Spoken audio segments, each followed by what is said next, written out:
정부의 의대 정원 계획에 반발해 경남 주요 병원 전공의 81%가 사직서를 제출하는 등 집단 행동에 나섰습니다.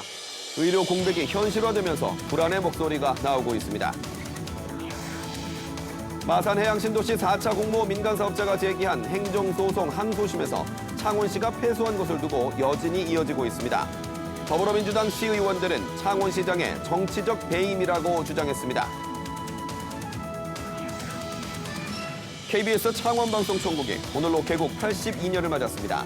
올해도 지역 시청자들에게 한 발 더 다가가는 뉴스와 다양한 프로그램을 준비하고 있습니다.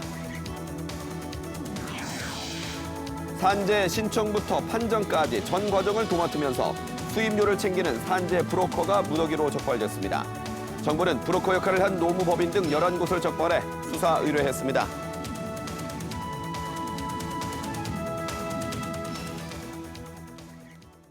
안녕하십니까. 7시 뉴스 시작합니다.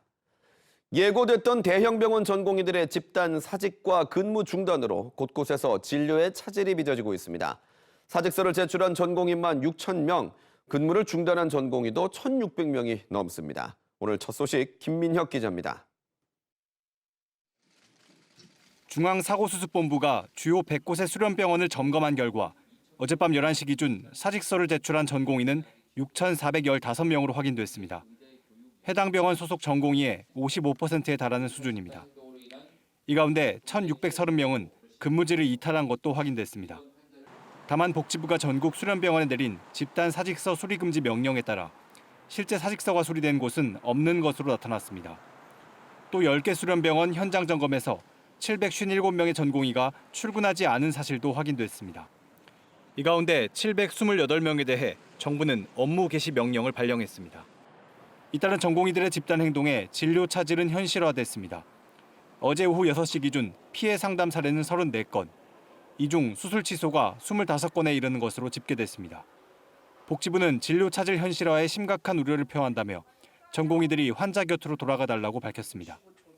정부의 명령을 회피하고 법적 제재를 피하는 법률 공부에 열을 올릴 때가 아니라 여러분이 배운 의술로 사람을 살리는 일을 해야 할 때입니다. 보건의료노조도 의료 현장에서 심각한 진료 차질이 빚어지고 있다며 정상 진료에 복귀해달라고 촉구했습니다. 의대생들의 집단 휴학계 제출도 이어졌습니다. 교육부가 전국 40개 의과대학을 상대로 파악한 결과 7개 학교에서 1,133명이 휴학을 신청했습니다.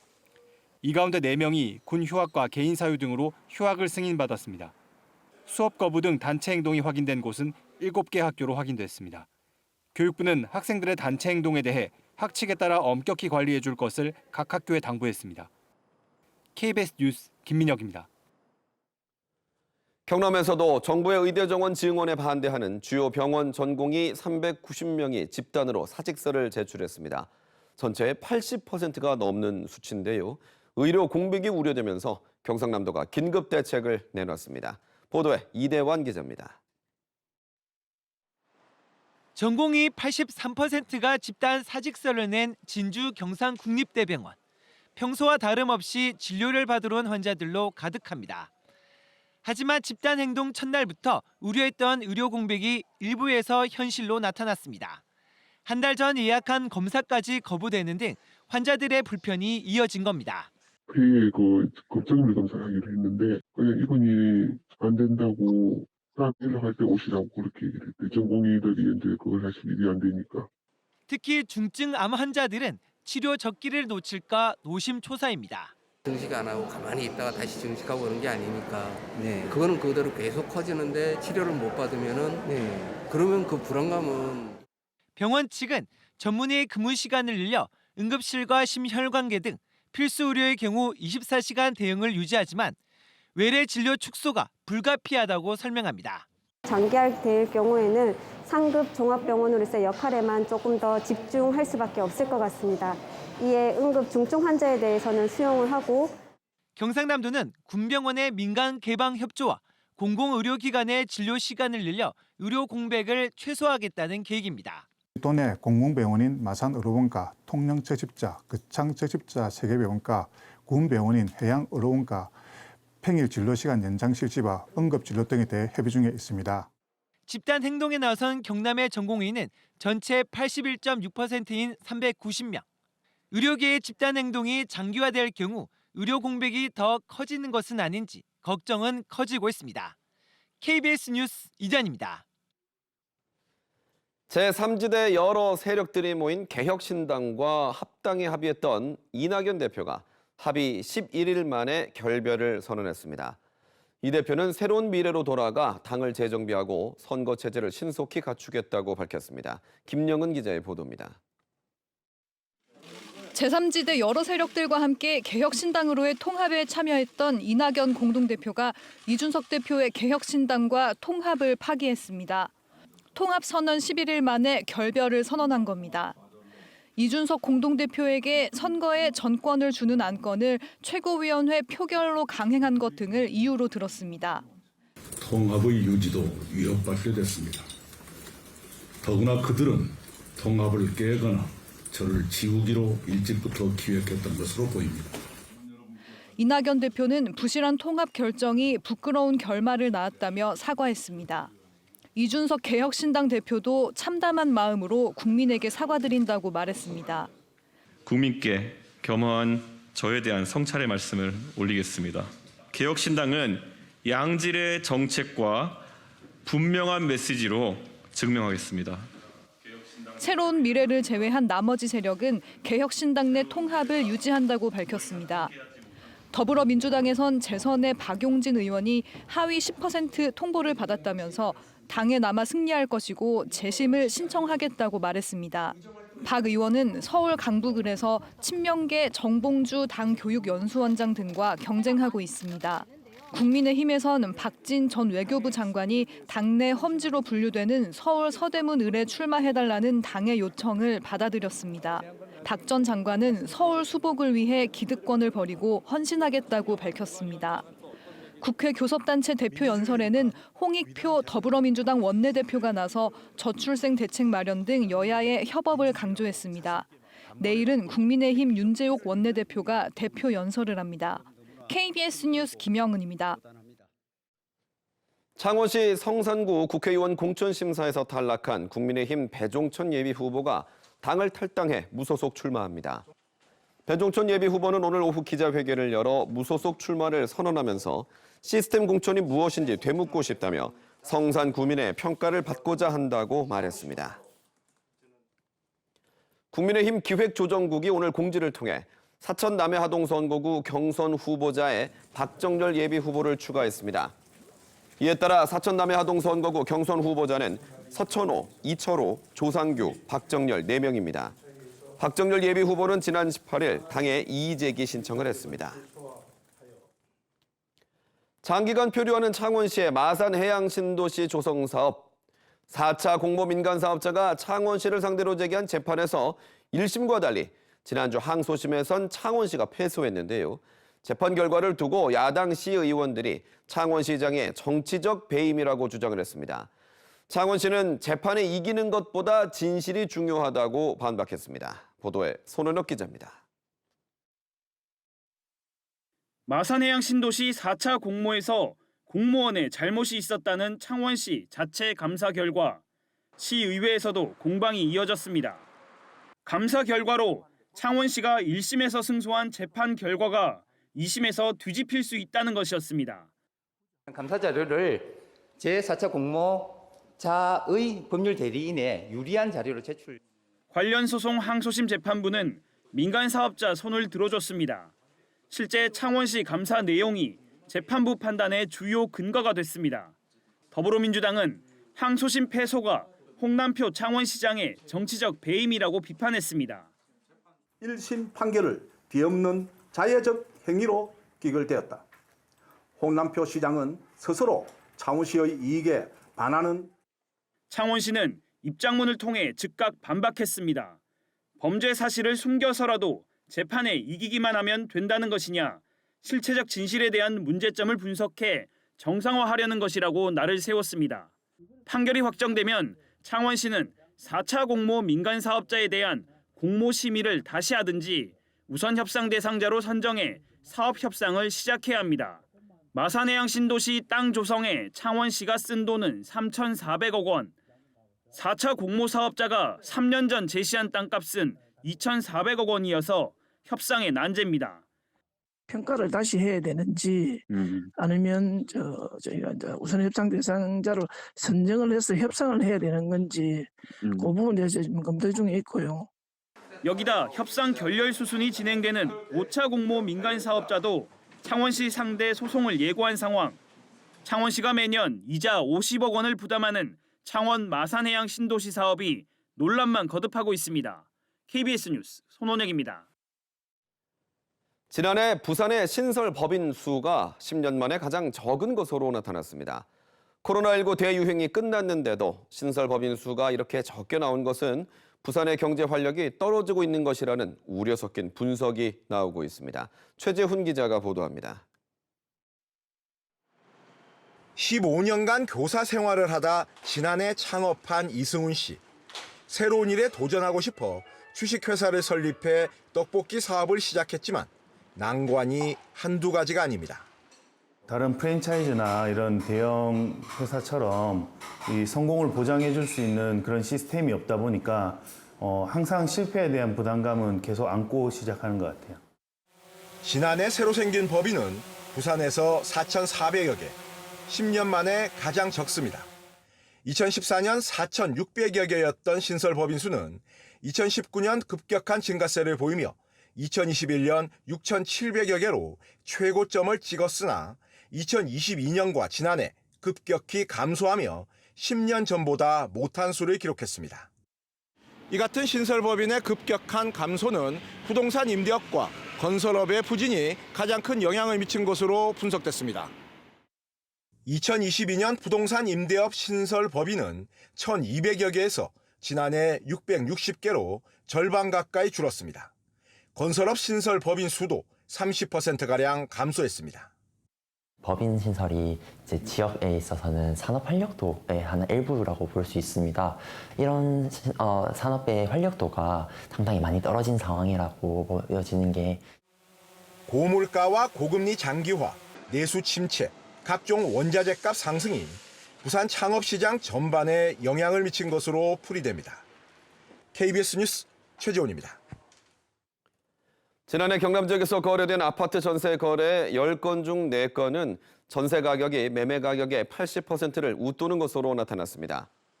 민간 부동산 정보업체가 발표한 자료를 보면 지난해 경남 아파트 전세 거래 5,240여 건 중 2,150여 건의 전세가율이 80%를 넘어 전북과 충북, 경북에 이어 전국에서 4번째로 높았습니다. 1942년에 문을 연 KBS 창원 방송총국이 경남 도민과 함께한 지 오늘로 82년을 맞았습니다. KBS는 올해도 지역 시청자들에게 한 발 더 다가가는 뉴스와 다양한 프로그램을 준비하고 있습니다. 이형권 기자가 전해드립니다. 1942년 옛 마산에서 처음 문을 연 KBS 창원 방송총국. 82년 동안 경남의 역사를 기록했습니다. 최근에는 자체 제작 편성하는 뉴스7을 바탕으로 시군 언론과 협업해 만드는 풀뿌리 K, 지역 통신원과 함께 만드는 재난 방송 등을 선보였습니다. 다른 생각들을 그 지역적 관점에서 다루어서 지역민들에게 알리는 것은 굉장히 중요하다, 그런 생각이 듭니다. KBS 창원은 올해도 지역이 중심이 되는 차별화된 뉴스와 프로그램을 제작합니다. 먼저 50주년을 맞는 창원 국가산단의 과거와 현재, 미래를 짚어보는 특집 토론과 현장 토크쇼를 선보이고 제조업과 우주항공 등 분야에서 미래 성장 동력을 찾는 연속기획 보도도 준비합니다. 세계를 제일 가는 어떤 그 공업기지하고 비교해서 더 발전할 수 있는 그런 좋은 점을 좀 발췌해가지고 보도를 해주면 더 좋겠고. 인구 감소 위기를 겪는 지방을 살릴 해법도 고민합니다. 경남의 시군 현장에 뉴스 이동 스튜디오를 설치해 인구 감소 실태와 원인을 진단하고 전문가 협업과 국내외 사례 취재로 지역민의 자부심과 삶의 질을 높일 수 있는 해법들을 전합니다. 생존할 수 있겠느냐, 이대로 지속 가능할 수 있겠느냐, 이런 우려가 나오기 때문에 KBS가 이 문제를 지속적으로 정말 중요성을 갖고 취재를 해야 되고. 경남의 문화와 자연을 영상으로 전하는 60초 경남. 보이지 않는 곳에서 묵묵히 자신의 삶을 살아내는 우리 이웃의 이야기를 담은 드립백 등 보다 유연하고 다채로운 콘텐츠로 세대는 물론 지역의 경계를 넘어설 계획입니다. 50, 60대 분들을 위한 프로그램이 많은 것 같은데 20대를 위한 프로그램도 좀 많아지면 좋지 않을까 하는 생각이 좀 드는 것 같아요. 82년 동안 경남 도민과 함께 발맞춰온 KBS 창원 방송총국. 올해도 지역민에게 한 걸음 더 다가가는 방송이 되겠습니다. KBS 뉴스 이형관입니다.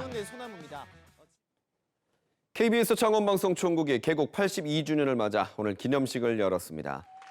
기념식에서 박상범 KBS 창원총국장은 지역 소멸 대응 등 현안을 적극적으로 다루고 공정 보도를 실천해 지역 공영방송의 위상을 지켜나갈 것이라고 밝혔습니다. 경남FC가 올 시즌을 앞두고 마지막 외국인 선수로 아라블리를 영입했습니다.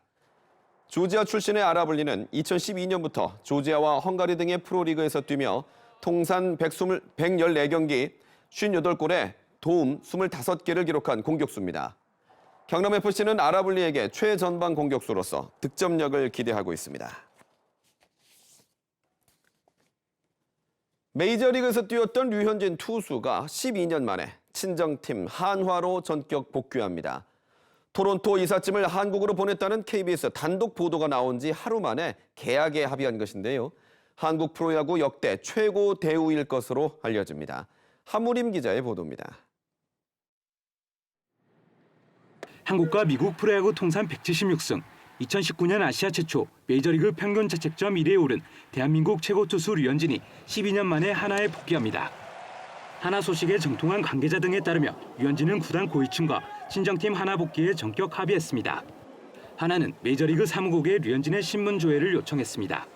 신문 조회 요청은 영입 절차의 마무리 단계로 사실상 최종 발표만이 남은 상황입니다. 2012년 이후 12년 만에 친정팀에 복귀하는 류현진은 역대 최고 대우를 받을 전망입니다. 현재 프로야구 최고의 계약자는 2022년 두산과 4+2년에 최대 152억 원에 계약한 양의지입니다. 하나 구단 관계자 역시 계약을 최종 마무리하는 대로 류현진의 복귀를 공식 발표할 예정이라고 밝혔습니다. 류현진의 가세로 인해 문동주와 김서현, 황준석까지 보유한 하나는 단숨에 5강 후보로 꼽히고 있습니다. 이미 이승엽 감독을 비롯해 타구단 사령탑들이 류현진이 가세한 하나의 전력을 경계하기 시작했습니다. 류현진은 계약을 마무리하는 대로 일본 오키나와로 이동해 하나의 스프링 캠프에 합류할 예정입니다. KBS 뉴스 하무림입니다. 고금리가 이어졌던 지난해 우리 가계가 진 빚, 가계 대출이 역대 최소 수준으로 증가했습니다. 3분기에 크게 늘었던 주택담보대출 증가폭도 4분기 들어 다소 줄었습니다. 박찬 기자가 보도합니다. 한국은행이 발표한 2023년 4분기 가계 신용 통계를 보면 지난해 말 기준 가계대출 규모는 1,768조 3천억 원입니다. 1년 전보다 18조 4천억 원 증가한 규모입니다. 이 같은 증가폭은 가계대출이 감소했던 2022년을 빼면 통계가 작성된 2003년 이후 가장 작은 수준입니다. 저금리가 이어졌던 2020년부터 2022년까지는 가계대출이 연평균 89조 원 증가했습니다. 한국은행은 증가폭 축소의 원인으로 주택 거래량 감소를 꼽았습니다. 분기별로 보면 3분기 크게 늘었던 가계대출 증가세가 4분기 들어 둔화되는 흐름이 뚜렷했습니다. 3분기에는 가계대출이 전분기보다 14조 4천억 원 늘었다가 4분기 들어 6조 5천억 원 증가하는 데 그쳤습니다. 3분기 이후 정책 대출 공급 축소 등 정부의 가계부채 관리 강화가 영향을 미쳤다고 한국은행은 평가했습니다. 주택담보대출의 경우 전체 가계대출보다는 완만한 둔화 흐름을 보였습니다. 주택담보대출 증가폭은 3분기 17조 3천억 원, 4분기에는 15조 2천억 원을 기록했습니다. 신용대출을 포함한 기타 대출은 지난해 4분기에 전분기 대비 8조 7천억 원 줄어 9분기 연속 감소세를 이어갔습니다. KBS 뉴스 박찬입니다. 취약계층을 상대로 불법 사금융 영업을 한 업자 170여 명에 대해 국세청이 강도 높은 조사에 들어갔습니다. 서민들을 상대로 법정 이자율을 훌쩍 웃도는 이자를 뜯어내고 세금을 탈루한 사채업자와 대부 중개업자 등이 포함됐습니다. 이승훈 기자가 보도합니다. 국세청 징수팀이 체납자의 거주지를 수색하자 명품 가방과 신발 등이 무더기로 쏟아져 나옵니다. 사채업자인 집주인은 신용불량자를 상대로 연간 최고 9,000%에 달하는 높은 이자를 뜯어내고 수십억 원의 소득세를 체납한 혐의를 받고 있습니다. 돈이 급한 영세 상인들에게 원금의 2배에 이르는 이자를 받아내고 소득 신고를 하지 않은 미등록 대부업자, 불법 사채업자들에게 저신용층의 개인정보를 넘기는 대가로 돈을 벌고 이를 숨긴 대출 중개 플랫폼 업자도 적발됐습니다. 국세청은 이렇게 서민들을 상대로 높은 이자를 받아 호화로운 생활을 누리면서 세금을 탈루한 사례 163건에 대해 1차 조사를 마쳤습니다. 이어 179건을 추가로 발굴해 2차 전국 동시조사에 들어갔습니다. 전주들을 2차 조사에 포함시켜 불법 소득의 종착지를 끝까지 추적하는 한편 신종수법을 활용한 불법 사채업자도 이번 조사에 포함시켰습니다. 2차 조사 대상은 검찰이 불법 사금융으로 기소하거나 금감원에 피해 접수된 사례를 넘겨받는 등 기관 간 정보 공조를 통해 선정했습니다. 국세청은 이들을 상대로 세무조사와 함께 자금 출처 조사, 재산 추적 조사 등을 병행할 계획입니다. 국세청은 지난해 이루어진 불법 사금융업자 1차 조사를 통해 현재까지 401억 원의 세금을 추징했다고 밝혔습니다. KBS 뉴스 이승훈입니다. 산업재해 신청부터 진단, 판정까지 전 과정을 도맡으면서 산재 승인을 받으면 수급자로부터 고액의 수임료를 챙기는 산재 브로커가 무더기로 적발됐습니다. 정부는 산재보험제도 특정감사, 이른바 산재 카르텔 감사 결과 브로커 역할을 한 노무법인 등 11곳을 적발해 경찰에 수사 의뢰했습니다. 보도에 황다희의 기자입니다. 고용노동부가 산재 승인을 받아내고 거액의 수수료를 챙긴 노무법인과 법률사무소 등 11곳을 경찰에 수사 의뢰했습니다. 지난해 말부터 시작된 산재보험 제도 특정감사와 노무법인 점검 결과 산재 브로커 역할을 하며 공인노무사법, 의료법 등을 어긴 정황이 발견됐다는 겁니다. 한 노무법인은 소음성 난청 재해자를 직접 주선한 병원에 법인 차량으로 데려다주고 진단 비용도 모두 대신 내줬습니다. 이후 재해자가 산재 승인을 받자 산재보상금의 30%를 수임료로 받았다는 게 고용부 조사 결과입니다. 이 법인은 이런 식의 기업형 영업으로 연간 100여 건의 사건을 수임한 거로 정부는 보고 있습니다. 또 노무사나 변호사가 직접 업무를 처리하지 않고 사무장이 산재보상 전 과정을 처리한 명의대여 사례도 적발됐습니다. 정부는 이 외에도 500건에 가까운 산재보험금 부정수급 사례를 적발했습니다. 부정수급 액수도 100억 원을 넘었습니다. 정부는 관련 제도 개선에 나섰습니다. 특히 산재 신청자 중 고령층이 93%를 차지하는 소음성 난청의 경우 산재 판정에서 나이에 따른 청력 손실 고려가 없어 관련 제도 개선에 나설 방침입니다. 또 업무와 질병 사이 인과관계를 입증할 때 근로자 부담을 줄인 질병 추정의 원칙은 법적 근거가 미비하다며 정비하기로 했습니다. 한편 노동계는 정부가 지난해 전체 산재 승인 가운데 0.3%에 그친 부정수급 사례를 산재 카르텔로 일반화해 산재 환자 전체를 부정수급자로 몰고 있다며 비판했습니다. KBS 뉴스 황다입니다. 남부지방에는 봄을 재촉하는 비와 함께 바다의 꽃이라 불리는 멍게 수확이 시작됐습니다. 올해는 지난해보다 생산량은 다소 줄 것으로 예상되지만 품질은 더 좋을 전망입니다. 최진석 기자가 전해드립니다. 봄 내음이 조금씩 밀려오는 경남 남해안 청정해역. 긴 줄마다 선홍빛 다발이 가득합니다. 바다의 꽃이라 불리는 멍게입니다. 수심 약 6m 아래에서 2년 동안 자란 멍게들이 육상으로 올라오자 물줄기를 내뿜습니다. 알이 굵은 것만 골라 세척 작업을 거치면 먹음직스런 선홍빛 자태가 드러납니다. 올해 멍게는 성장도 빠르고 알이 꽉 차 어민들의 표정이 밝습니다. 고수원하고 빈산수 때문에 이제 저희가 많이 걱정합니다. 작업 시절에 또 병도 들 수도 있고, 근데 지금 이제 그 시기가 없으니까 조초라도 빨라졌고. 산지 가격은 킬로그램당 3,000원대로 지난해보다 다소 올랐습니다. 올해 멍게 생산량은 지난해보다 30% 줄 것으로 예측되지만 멍게의 품질이 좋아 가격은 20% 올랐습니다. 경남 남해안에서 생산되는 멍게는 연간 18,000여 톤으로 전국 생산량의 70%를 차지합니다. 어민들은 최근 3년 고수온 등으로 크게 줄어든 멍게 수확량이 회복되길 기대합니다. 여러 문제로 인해서 생산량이 많이 줄어들었는데 올해 같은 경우는 이제 그런 일 없이 생산량이 많이 확보돼서 우리 어민들이 많은 소득 증가를 하기를 기대하고 있습니다. 제철을 맞은 남해안의 멍게 수확은 오는 6월까지 이어집니다. KBS 뉴스 최진석입니다. 이어서 진주에서 전해드립니다. 국립진주박물관 유튜브 콘텐츠 화력조선의 누적 조회수가 1000만 회를 넘겼습니다. 국립진주박물관은 지난 2020년 11월부터 제작한 유튜브 콘텐츠 화력조선이 3년 3개월 만에 구독자 5만 4천여 명, 누적 조회수 1000만 회를 기록했다고 밝혔습니다. 화력조선은 조선시대 전통 화약무기 발달사를 소개하는 전문 유튜브 콘텐츠입니다. 사천시가 중소제조기업에 기숙사 임차비를 지원합니다. 사업주가 아파트나 빌라를 빌려 기숙사로 제공하는 경우 한 달에 노동자 한 사람당 30만 원까지 받을 수 있습니다. 산업단지에 입주한 중소기업은 최대 10명, 일반 중소기업은 5명까지 지원합니다. 거창군이 오는 28일까지 연극예술 활성화 지원 사업 단체를 모집합니다. 참여 대상은 아동극이나 창작극 등 연극 공연을 하는 동아리와 예술단체 등입니다. 선정된 단체는 공연자 출연료와 홍보비, 대관료 등을 지원받을 수 있습니다. 남해군은 무형 문화유산을 조사하고 기록해 구체적인 전승 현황을 파악하기 위한 연구를 합니다. 조사 대상은 남해 화전농악과 죽방염, 다랑이논 등 35종입니다. 남해군은 이번 연구 결과를 지역의 특색 있는 무형 문화유산으로 전승하기 위한 기초 자료로 사용할 계획입니다. 지금까지 진주에서 전해드렸습니다.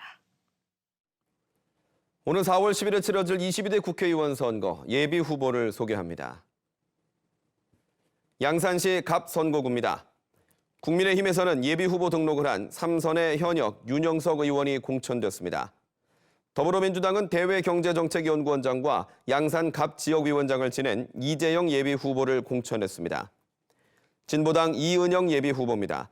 진보당 양산시의원의 공동위원장이자 민주노총 양산지부 사무차장입니다. 자유통일당 김길태 예비 후보입니다. 연세영어학당 학장, 양산평안교회 자유마을 물금읍 부대표입니다. 지금까지 양산시 갑 예비 후보자였습니다.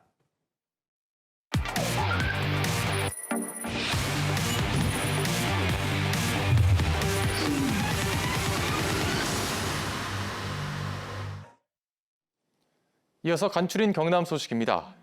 한국무역협회 자료를 보면 지난달 경남의 수출액은 37억 1천만 달러로 지난해 같은 달보다 29.6% 늘었습니다. 품목별로는 선박과 승용차, 항공기 부품 등이 크게 늘었고 건설 중장비와 펌프 등은 줄었습니다. 같은 기간 수입은 에너지 가격 하락 영향으로 17.8% 줄어 무역 수지는 14억 6천만 달러 흑자를 냈습니다. 통계청이 발표한 전국 시군구 고용지표 자료를 보면 지난해 하반기 통영의 실업률은 1년 전보다 1.4%포인트 오른 4.6%로 전국 시 지역 가운데 가장 높았습니다. 이는 국내 여행이 줄어 관광지 활용이 적어진 영향으로 분석됩니다. 같은 기간 통영의 고용률은 57.9%로 경남 18개 시군 가운데 가장 낮았습니다. 경상남도 선거 여론조사 심의위원회는 당내 경선을 위한 여론조사에서 나이를 거짓으로 응답하도록 권유한 예비후보 A씨의 지지자 B씨를 경찰에 고발했습니다. B씨는 예비후보 A씨가 공천을 받게 할 목적으로 이달 초 선거구민 2천여 명이 참여한 온라인 모임에 여론조사 전화응답 때 나이를 거짓으로 답하도록 권유하는 댓글을 올린 혐의를 받고 있습니다. 경상남도가 올해 1,795억 원을 투입해 친환경 축산업 육성에 나섭니다. 주요 사업은 가축 생산성 향상을 위해 한우 개량과 우량돼지 보급 등 26개 사업에 211억 원을 책정했습니다. 또 가축 분뇨 이용 촉진과 공동 자원화 시설 개보수 등 8개 사업에 227억 원을 지원합니다. 경남교육청이 학교폭력 사안 처리를 위해서 전담조사관 220명을 배치합니다. 경남교육청은 학교폭력 전담조사관 177명을 우선 위촉하고 추가로 43명을 공모하고 있다고 밝혔습니다. 전담조사관은 퇴직교원과 퇴직경찰, 청소년 선도 경력자들로 구성돼 있습니다. 경상남도가 다음 달 15일까지 해빙기에 취약한 옹벽과 절토 사면을 특별 점검합니다. 점검 대상은 옹벽 6곳과 절토 사면 33곳으로 배수시설과 지하수 유출, 낙석 발생 여부 등을 확인합니다. 옹벽과 절토 사면은 중대재해처벌법에 적용되는 공중이용시설입니다. 지난해 경남 지역의 소기업과 소상공인이 폐업하면서 노란우산 공제금을 수령한 건수가 6,570여 건으로 나타났습니다. 국회 기획재정위원회 양경숙 의원이 중소벤처기업부 등에서 받은 자료에 따르면 경남 지역 노란우산 폐업 공제금 수령 건수는 6,570여 건에 679억 원으로 서울과 경기, 인천에 이어 전국에서 4번째로 많았습니다. 지금까지 간추린 경남 소식이었습니다.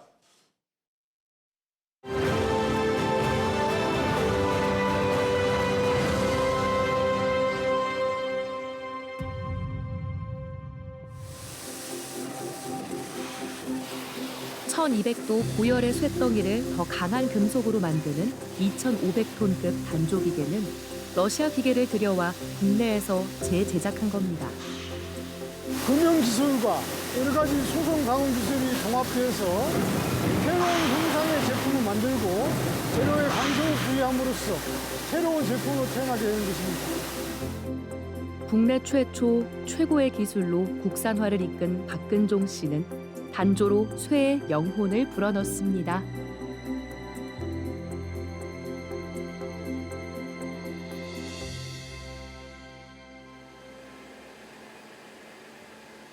한국기계공업의 심장부 창원산단에서 단조기술의 역사를 써온 영진테크는 38년의 역사를 가진 국내 첫 단조기계 전문 기업입니다.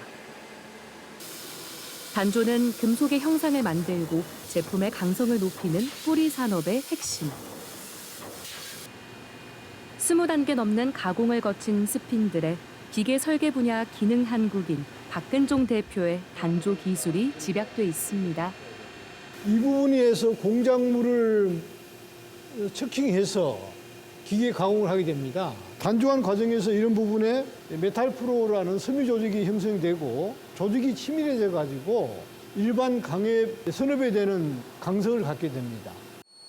클린룸에서 생산하는 고속 스핀들은 1미크론 이내 초정밀 가공이 가능한 공작기계 핵심 부품. 신단조 공법으로 강성과 내구성을 더 높였습니다. 국내 모든 공작기계 만드는 회사에 다 저희 제품을 공급하고 있습니다. 그래서 앞으로 이 중소기업들도 자기 독자적인 그런 기술을 부여하고 있어야만이 지속적이고 대기업에 종속되지 않는 그런 사업을 해 나갈 수 있다고 보겠습니다. 기계는 물론 유지 보수 인력과 수리 부품까지 수입에 의존하던 1980년대. 정밀 가공, 기계 설계 기술자로 기술 연구에 매달리던 그는 단조 기술 국산화를 위해 창업을 결심했습니다. 스위스에서 수입하던 이 부품도 국산화에 수입가의 5분의 1 가격에 국내 업체에 공급하는 등 국산화 제품이 20여 종. 기술 경영과 연구 인력, 퇴직 후 재취업한 숙련 기술인과 청년 기능인은 38년 강소기업의 자산입니다. 나이 들어 어디 사회적으로 조금 도움이 될 수 있다고 그런 거가 보람을 느끼죠. 대표님께서 기술 쪽이 좀 많이 하니까 자문을 또 저희들 받을 수 있고 그래서 서로 도움이 되죠. 상부상조. 숙련되고 기술력을 많이 가지신 분들에게 직접 1대1로 배워볼 수 있는 기회가 많았던 것 같습니다. 저도 앞으로 대표님을 많이 본받으면서 성장할 것 같습니다. 설계부터 제작까지 자체 개발한 장전 훈련탄, 포탄 제조용 단조 프레스 기계 등 방산 분야에도 단조 신기술을 접목했습니다. 40년, 50년 전 스위스, 러시아에서 만든 초대형 단조 기계는 국산 부품과 기술로 다시 제작해 역수출하고 있죠. 쇠기계 한 10분의 1 가격에 쇠기계와 같은 성능을 만들어내는 것이 되겠습니다. 제조는 단조 기술과 기계 제조 기술이 복합돼야 됩니다. 자체 기술력으로 제작한 단조 기계로 실제 제품을 양산하는 하만 공장. 독자 기술로 강성을 높인 자동차 바퀴 동력 전달 장치는 자동차 선진 국가로 수출됩니다. 정말 감개무량하죠. 불과 몇십 년 만에 자동차부터 수입하던 국가가 지금은 전 세계에 수출을 하고 있는 그런 상황입니다. 고교 시절부터 기계와 동고동락한 그에게 기술은 무엇일까요? 많은 경험, 시간을 통해서 경험과 노력의 산실이 바로 이제 이 기술인데요. 지금처럼 이렇게 젊은이들이 기술을 선호하지 않고 새로운 진입이 없다 보면은 아마 머지않아서 한국도 이 산업 생태계가 다 무너질 수밖에 없는 그런 현실입니다. 한국 단조공업의 오늘을 만든 박근종 대표는 지금 내일의 기술을 걱정하고 있습니다.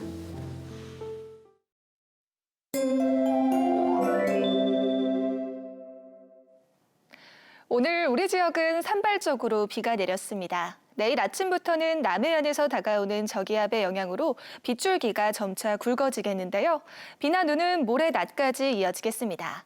예상되는 강수량은 모레까지 최대 60mm 정도고요. 기온이 낮아지면서 서부 내륙에서는 눈으로 내릴 가능성이 있겠습니다. 특히 지형적인 영향을 받는 지리산 부근에서는 최대 8cm의 많은 눈이 예상되고 있습니다. 한편 거제 강풍특보가 내려진 가운데 남해안으로는 순간풍속 초속 20m 이상의 돌풍을 주의하셔야겠습니다. 내일 아침 창원이 7도, 의령이 5도 예상됩니다. 한낮에는 창원이 8도, 통영이 10도로 대부분 지역에서 예년 수준을 밑돌겠습니다. 서부 지역도 진주가 6도, 거창이 3도로 출발하는 아침이겠고요. 한낮에는 산청이 8도, 하동 9도 예상됩니다. 바다의 물결은 먼 바다를 중심으로 최고 5m로 거세게 일겠습니다. 당분간 기온은 점차 낮아지겠고 비는 모레 오후에는 대부분 그치겠습니다. 날씨였습니다. 어제는 얼었던 대동강 물도 풀린다는 절기상 우수였는데요. 얼음이 녹고 비가 내린다는 절기답게 경남은 이번 주 내내 비 소식이 있습니다. 농촌에서는 이맘때 비가 오기 전에 웃거름을 주고 봄에 파종할 씨앗들을 준비합니다. 또 행정기관에서는 해빙기 안전점검에 들어가는데요. 미끄러운 곳이나 낙석 위험 지역을 중심으로 안전사고에 주의하시기 바랍니다. 7시 뉴스 마칩니다. 뉴스는 뉴스7 경남입니다.